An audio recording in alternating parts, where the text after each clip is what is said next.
I just wanted to say shout out to the cook-off team, the original Long Neck Cookers tent for having us, and I just wanted to see what kind of cook-off content is out there. I know it was packed this year. Last year it was cold as fuck, and it was kind of dead, and this year it was crazy. Shout out to the homies. I played it all 3 days. It was actually work. You know, it would have been people were fucked up, drunk as fuck, and it was drunkenness on a scale I have not seen, maybe ever. So many people. I guess last year was cold, rainy, and it wasn't that crowded. This year it was fucking packed, and shout out to the teams. Heard a lot of great bands and heard a lot of shitty bands. Heard a lot of great mixes. Heard a lot of shitty mixes. Overall, way too much fucking bass. Felt way too overstimulated. It's just become this loudness fucking war as it's the tents. And I'm gonna say this because the tent I played at, I talked to the people that run that shit, and they are all about small sponsorship, local vibe, family vibes. But some of these tents have turned into fucking nightclubs, and they are making bank. And that's why you're seeing videos of people getting not let into clubs after having bought tickets, because some of these clubs and the management of the tent I played in, they keep it all. I mean, we had a great time and they have fun. But it's definitely more of like family, like a good time, like the OG. Because I've been going to the cook-off since the '90s, honestly, and it's like the back in the day was fun, and it wasn't just a money grab; it was a hangout, and they got offered a lot of money to somebody bring it in and turn it into one of these nightclub type deals.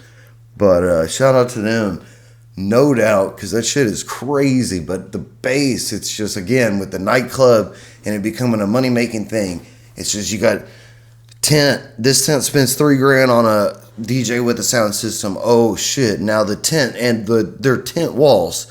So you got line array systems in with the only baffling to be a canvas tent wall, and hopefully a crowd. Hopefully the crowd is doing you the most, honestly, on noise cancellation.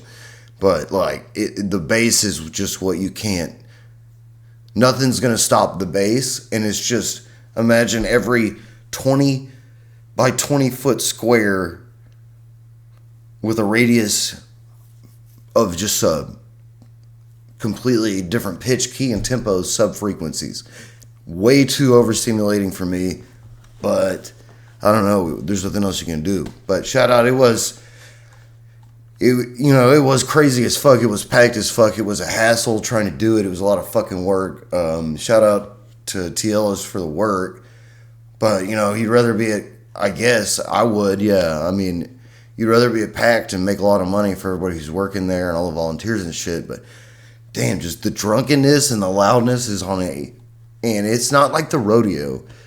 Like, I know that this is like the first event. This is like the first event that kind of starts rodeo season, I guess. And rodeo is crazy, but in a much more managed way.